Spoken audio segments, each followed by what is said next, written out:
Good morning. As you all know, today we were supposed to have a live on Spotify. However, my co-author, Mary Brotherton, who I absolutely adore, is reading to children, and I felt that that was more important than us going live this morning. It has been rescheduled for next week at 11 o'clock. I did not want her to hurry, and I wanted Mary to enjoy her time with the children. As you all know, she wrote a book called Sally's Heart for Children, and it talks about a heart transplant that was donated to a relative of Mary's and how that affects both the recipient and the family of the loved one that has donated that organ. I understand that journey. We donated the organs of my 13-year-old granddaughter Ramonda in 2015. Her heart went into a 12-year-old girl who had about 2 hours to live. So I want Mary to spend as much time as she wants to with these children and to answer their questions, to talk to them about how even though one life has ended, it still continues because the DNA and the heartbeat of that deceased loved one is still alive in someone else's body. They are forever connected. I tell people to this day that we now have relatives in our family that we don't even know because of all of the donations of organs that Ramonda was able to give to other people. She donated her heart, her liver, her kidneys, her corneas, and that was a very unselfish decision on my daughter Brandy's part, that she and her husband so lovingly, in their time of extreme loss, pain, and heartache, gave life to someone else. So, Mary, take your time, sweetheart. Do not rush because this is very, very important. Now to update you guys on what's going on in Midnight Publishing. As you all can see, our social media, and we are exploding with new social media. All of our books, with the exception of a few that have less than 79 pages, are going up in hardcover. They've all gone up in Kindle. They've all gone up in paperback. If they're just a short story, they're on Kindle. They're on audio. Everything is on audio. We've got a couple that we're working on to tweak to get up on audio. Just put Tangled Minds up on audio or on Kindle with the chapter so I can move it over to audio. Just got through doing the new book cover for Tangled Minds for the hardback. Andrea has sent me some short stories I'm going to put in a collection for her. She has sent me her book Michael, which I am working on. I am finishing up a new book called Murder in the Village. There are some of you that will understand what this book is about. Call it a catharsis, call it tongue-in-cheek, call it what you will, but my drag queens decided they wanted to come out and play. So a shout out to Vicky, Lola, and Penelope. Now Vicky and Penelope are real people. They've been showing up in my drag queen books for ever since the Pink Canary. They had to come play in this book, and I can promise you Penelope is on a tear. She is just taking center stage. She's a diva, and she's coming into her own.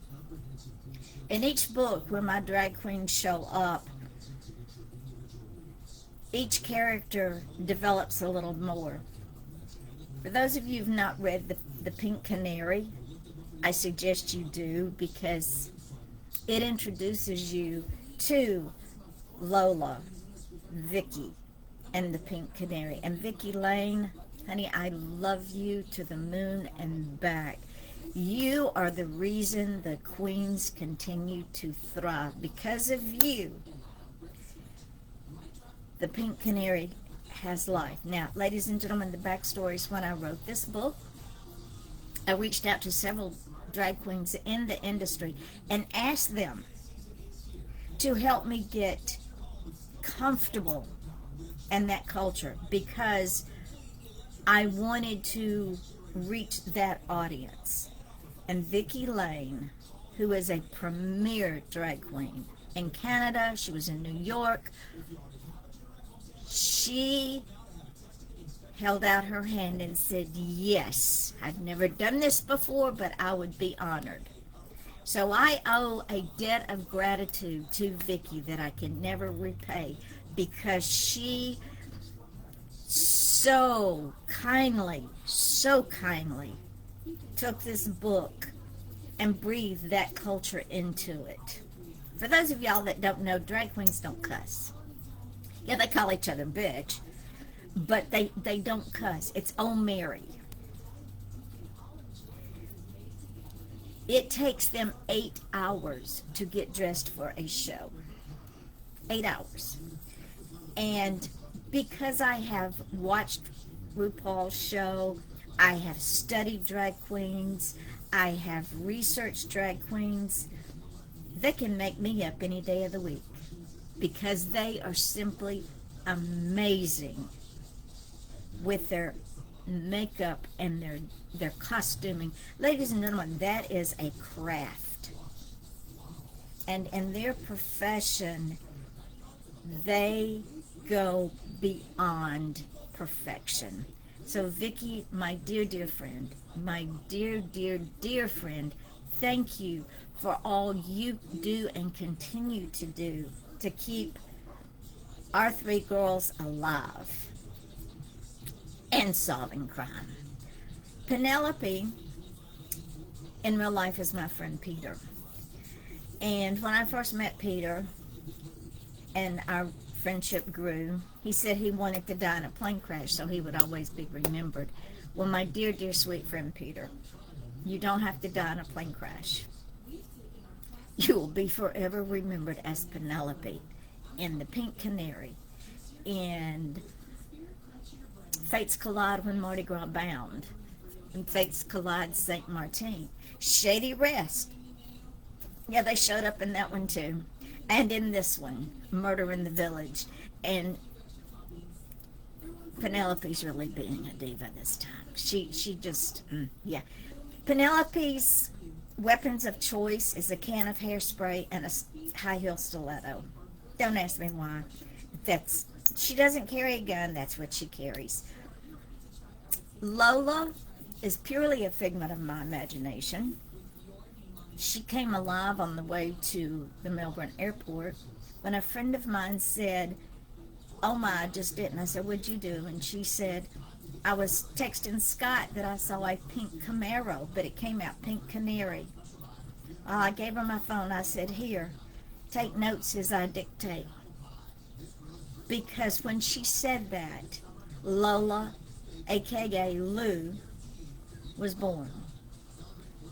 Lola is a private detective by night and a drag queen by day.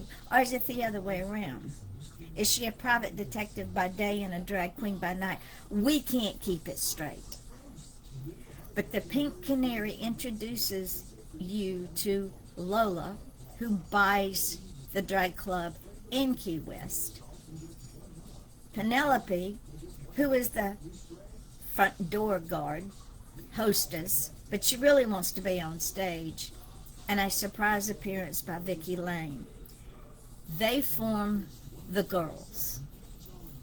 They hook up with Alex Morgan and Hope Harrington in When Fates Collide, Mardi Gras Bound. Yep, they go to New Orleans. Yep, they wind up in the bayou. Yep, they wind up looking for Marie Laveau. Alex Morgan is a bounty hunter. Her sidekick is Hope Harrington. You meet them in When Fates Collide. Then the girls take off and go to St. Martin. That's a whole nother story. If you've never been to St. Martin, you should go. It's an island in the Caribbean. Part of it is Dutch, part of it is French. One side is nude bathing, the other side not so much. Shady Rest.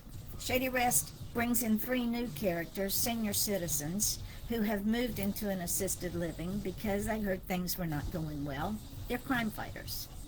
Who would suspect 3 senior citizens to be crime fighters? Well, the girls show up there because one of the seniors knows the girls. In Murder in the Village, the girls know Greer, my main character. You see, in this industry of crime fighting, hunting people, and the criminal justice system, people know people. So the girls show up. I am on now chapter 32, and I can guarantee you there are 2 storms brewing. One is a hurricane named Matilda, and one is a storm of unknown proportions. So with that being said, ladies and gentlemen, I will close here shortly, but first, Sherry Ann Richardson. I know y'all get tired of me talking about her, but I cannot stop. This girl, through adversity, loss, people who put her down, which is relatable, 25 years later, she has released her dream, A Chocolate Lover's Garden. It's on all 4 venues. It's on hard copy. It is on paperback, Audible, and Kindle. Now let me tell you about this book. It is not just a cookbook. It is not just a baker's book. It is not just a gardening book. And it is not just a history book. It is all 4 wrapped into one nice, neat little package. Chocolate is not what we eat out of the store. Pure chocolate is made from the cocoa bean, which used to be used as money by the Aztecs. Want to know more? Get A Chocolate Lover's Garden by Sherry Ann Richardson. It is available on Amazon. What can I say about Jason Wolfgang Gerhardt? Do you like the paranormal? Do you like things that are unexpected? What if you could read a book that combines the paranormal with crime fighting with a twist? The Ferryman by Jason Gerhardt will keep you on the edge of your seat. You won't see it coming until it slaps you in the face. He graciously gave me his book to republish. And it's an amazing book. I wish he would do a sequel and give it to me because I would love to publish it. Andrea Dean Vanscoy. Known this girl for years. Adore her. All of the books that she has done, we reprinted. We just got most of them up in hardback and Audible, paperback, and Kindle. She writes everything from vampires to goth to the unexpected. I will say that, the unexpected. If you have not read her, look her up on Amazon, because her books will keep you on the edge of your seat. You think you know where it's going? You think you know what the ending's going to be? But it isn't. She writes in a way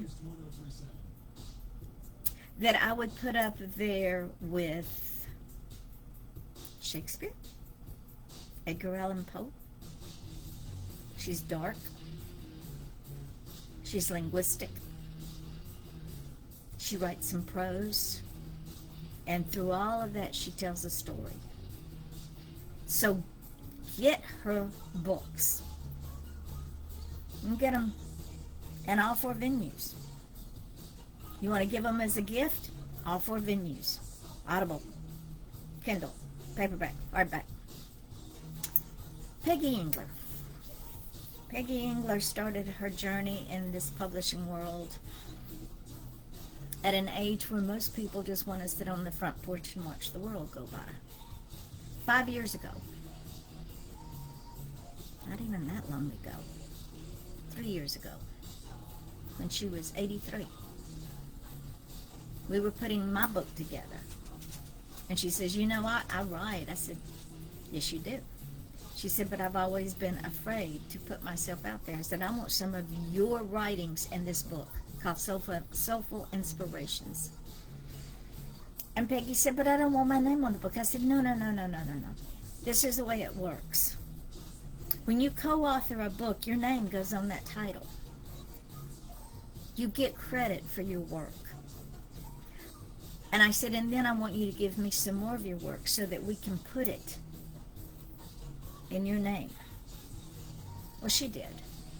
She now has out several books that are inspirational for women, for spiritual inspiration, for mental inspiration, for greater understanding of our relationship as women with God. Her books are A View from the Pew, Encouraging Words, Food for Thought, A Closer Walk, Soulful Inspirations, and there's one more that I can't remember. Look her up. Buy her books. Another inspirational writer that we have at Midnight Publishing, and I know you people are going, what the heck? You do everybody. Yeah, I do. It's important to me that our indie authors get out there. Alta Desinor, she wrote My Soul Trust in the Lord. These are inspirational writings of how her relationship with God goes on a daily basis. Working on putting that in the French edition. It is on Audible. It is on hard copy, and it is on Kindle. So you see, ladies and gentlemen, here we strive to get our authors in every venue possible. We use every social media we can get our hands on or find. And we do it because we love our authors. So while we were not able to do our show today called Why You Should Not Use So Many Cliches in Your Writing, and name some of those cliches, which we will do next week, this is the update of where we are today. If you are a writer or you are an author and you are looking for a home, welcome home, because this can be your home. And you say, well, Yvonne, I don't have the money. Honey, we don't do anything for the money. We do it for the love of authors. I don't ask for money. Yeah, I spend hours and hours and hours and hours creating book covers and doing editing and doing marketing. I do it for the love of y'all. My people will tell you there's no money involved. No money at all. They get their royalties.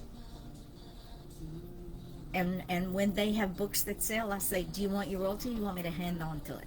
Most of the time they say, hang on to it. Because many of them turn around and take those royalties and buy books that they can sell themselves. So there's no cost. You say, well, how can you do this? We all have a purpose in life. And I think one of my purposes is to pay forward to what people have given to me over the years. And what people have given to me after years of other people saying, Yvonne, you're not good enough, is encouragement, support, and helping me create my world of authorship. So with that, I will say, get ready for Murder in the Village. Go check out Alta Desinoid, Jason Wolfgang Gerhardt. Andrea Dean Ben-Skoyak, Peggy Engler, Sherry Ann Richardson, and me on Amazon. You won't be disappointed. Until next time, here at Midnight Publishing, enjoy the rest of your day.